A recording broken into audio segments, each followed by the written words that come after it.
Benny going here. I feel like a feather in the breeze.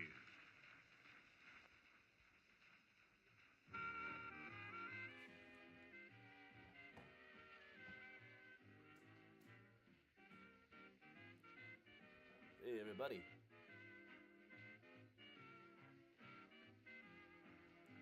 Welcome to Mysterious Chicago. I've been in here cleaning all day. Hey, Beth. Hey, Octavio. Hey, look, here goes Lily. Hey, Luann. DJ Miles is sitting over here on the record player. And Priya's back on the couch. Hey, Karen. Hey, Becky. Hey, Todd. Hey, Mom. Hey, Carol. Hey, Amy.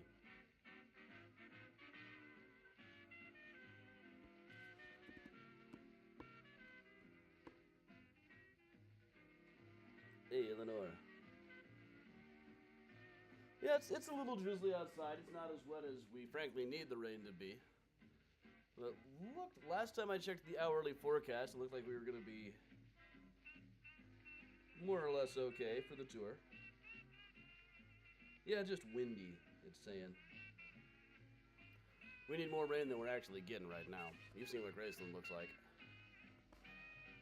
Hey, Bob. Hey, happy birthday, Katie.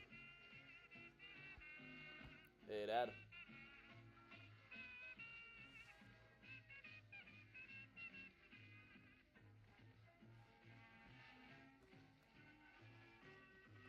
Oh yeah, the sound is quiet. Hang on. Here we go. That was on me.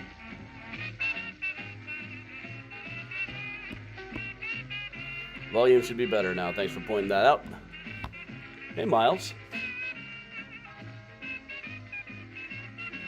If you couldn't hear before, happy birthday, Katie.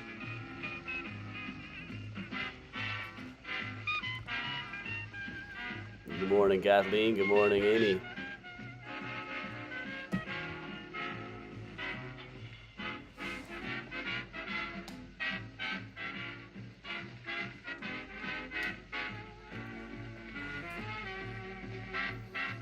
Good morning. Hello, Susan.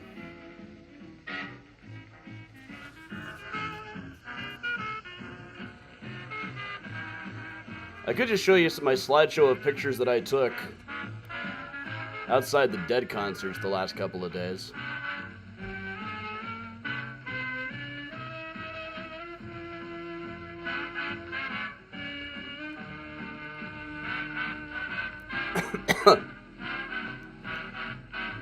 Met a guy who came up, an old hippie guy who came up and told me he was Rambo and was going to kick my ass if I didn't stop following him.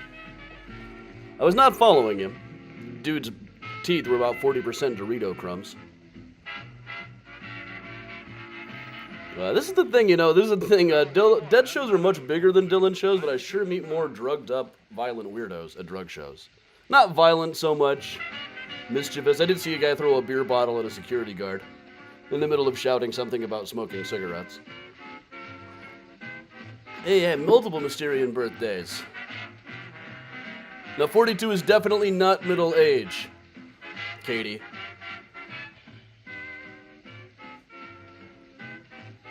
Here's Bob Weir walking into the venue last night. Frankly, looks better than he did in like the early 90s shows when he was wearing a polo shirt on stage.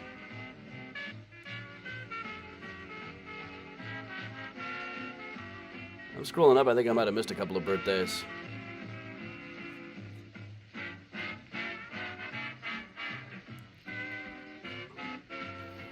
There's Mickey the drummer walking into the venue, wearing... Both nights he was wearing some serious pants. Hey, Grandma Bell. Hey, Sherlock.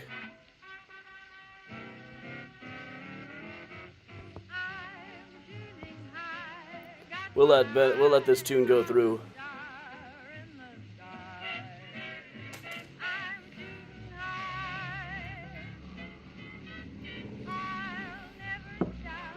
No, middle age is 3 years older than I am.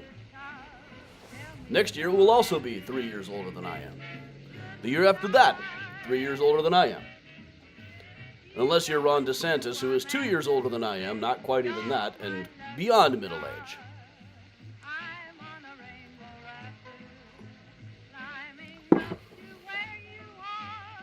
I'll have a time. It's a climb, but I'll make it 'cause Happy birthday to anybody I might have missed.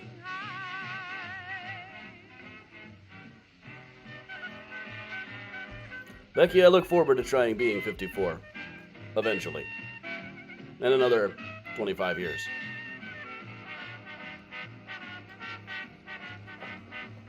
Hey, look who wants the attention right now. Look, you were nudging me and nudging me like you wanted all the attention. I pick you up and just meow. And there goes Lily.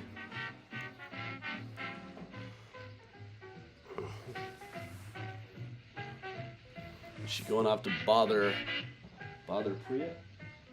No, she's going to check out the toy box. I don't think it's Father's Day yet. Is it, John? I think that's next week. Miles.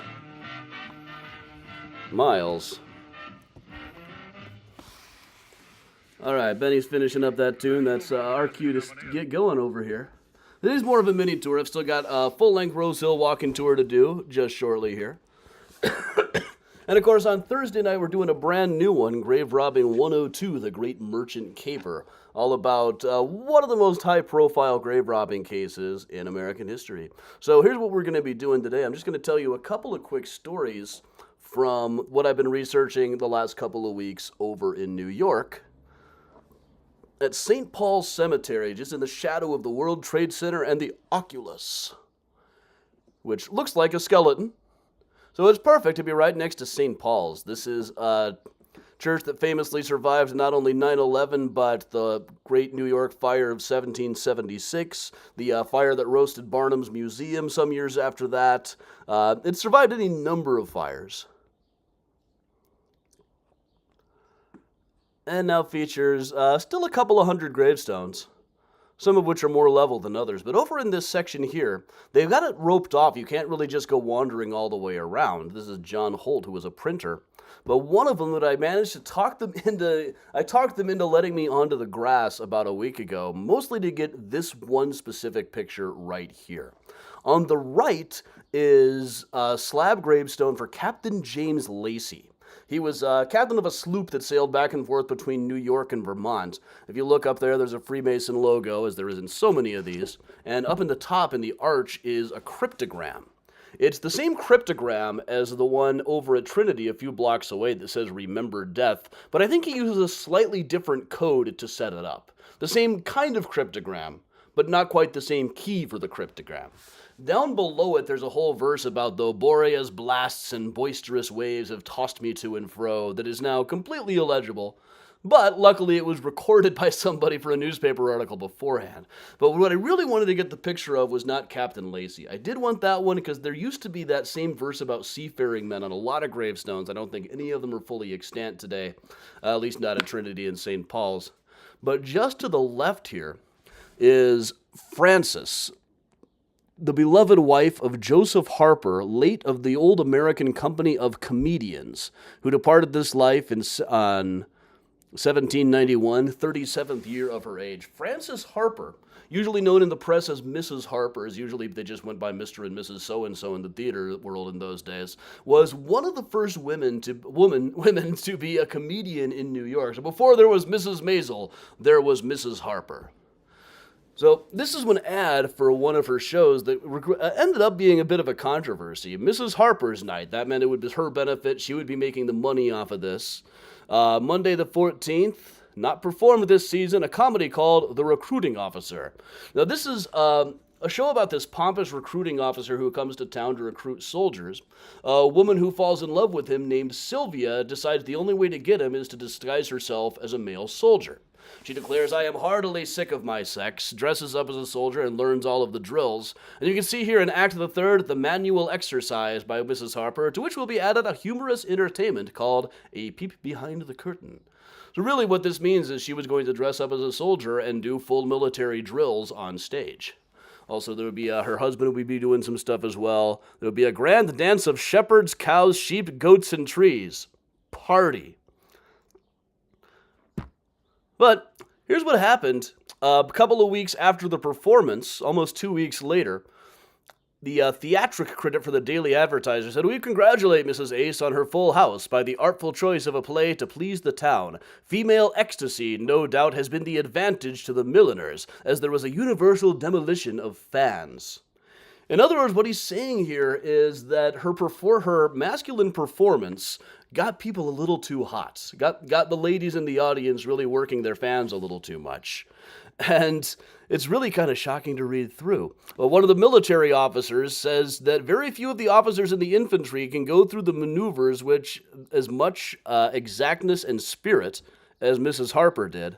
But it mentions Sylvia, however, should not make herself so masculine, nor should she, in changing her sex, forget to throw by the bishops. That's kind of obscure to me right now. A couple of weeks later, he added that Farquhar, the author, wrote a play for an age in court distinguished for depravity, deism, and voluptuousness, and it deserves to be recorded that his most obscene play, assisted by the exercise of a female martinet soldier, was countenanced in a republican city where delicacy and innocence of manners should prevail. Yeah, that delicate city of New York. That's how we all think of New York. It was kind of a surprise while I was going through this section that I also, of course, while I was at it, sneakily snapped some other shots, like Mrs. Morse back behind her. And over to the left, there's this one that said Johannes Coghill Knapp. It turned out to be John Coghill Knapp, who was thrown out of England. He was arrested as a notorious sharp and cheat and sentenced to 7 years banishment to the colonies. As he was being let out of court, a court reporter said that many of his victims were shouting, hang him, let him be well flogged before he goes." So he came to New York and set up a scrivener's office on Rotten Row. And exactly what he means by Rotten Row here is a little bit obscure because a lot of different streets in New York were called Rotten Row at different times. This would have been about 1766, as you see up there. I think that was Broad Street, somewhere down in what would now be the financial district in any case. But here what he's doing is, since the lawyers there won't let him practice, and from mentions of him in people's letters, we can tell that every lawyer thought this guy was a joke. He is offering his opinion and advice on any case verbally stated for $1. Also, he set up things writing wills, saying, "If you are a seafaring man who has come into difficulties not altogether of a legal nature, I can be of assistance," droning on and on about how humble he was. His advertisements are very much the equivalent of the lawyers who go on TV now saying, "Are you been injured in an accident? Are you as constipated as I am? Because I can get you some great crap." Drones on and on about how humble he is, while also mentioning that he went to Oxford as often as humanly possible. Earlier in 1766, after the Stamp Act was repealed, he wrote a big long thing about dear liberty, the birthright and much boasted pageant of a Brighton, shall to me one day far revert, and again be admitted to practice in the profession to which I was regularly bred. Goes on and on about dear liberty. It's very much Better Call Saul, a better tap Nap. Well, he drones on about dear liberty, but in other ads he also offers to broker sales of human beings. So, and here's the way it gets even wilder. He apparently did go back to England after his sentence was up, but still nobody could stand him. So he drifted back to the United States, died, ended up buried here at St. Paul's, where his entire monument calls him Johannes and is all in Latin. I've had a difficult time translating the thing exactly, partly because I could only get so good of a picture of it, and it's a little bit messed up. But it says something along the lines of, "Here lies John Coghill Knapp. He was born to one of the great families in England and worked so hard for the poor, even though people said nothing good about him." So, okay. These ads are just wild to read today. By all accounts, the sleaziest lawyer, what they then called a pettifogger of the 1760s. Oh, here comes Miles to help me out. Save me from John Coghill Knapp. Well, all right. So, do I have a closing scene in here with the, yeah. So, Thursday night, Grave Robbing 102. I should really have updated this in a couple of weeks. We'll be back at Graceland Cemetery. Hey, Miles. Miles, you're kind of on my keyboard here. Okay. Well, all right, everybody. So thanks a lot for joining me on the behalf of Miles and myself. Miles, I'm going to turn around and let them all see your nice face. Guess not. Okay. Well, that's okay. I'll be seeing some of you in just a few hours up over at Rose Hill Cemetery. Tickets are on sale now for Graceland in a couple of weeks as well. And they're going fast this time. Aren't they, Miles? All right. So everybody, thanks a lot for joining me. I will see you all tomorrow with another morning mini tour. And until then, yes, you will need your transcript from Grave Robbing 101. You have to have gotten a C or better. No, not just showing up. All right, have a great day, everybody. I'm Adam from Mysterious Chicago Tour saying to stay safe and stay strong. And, of course, if you can, stay spooky.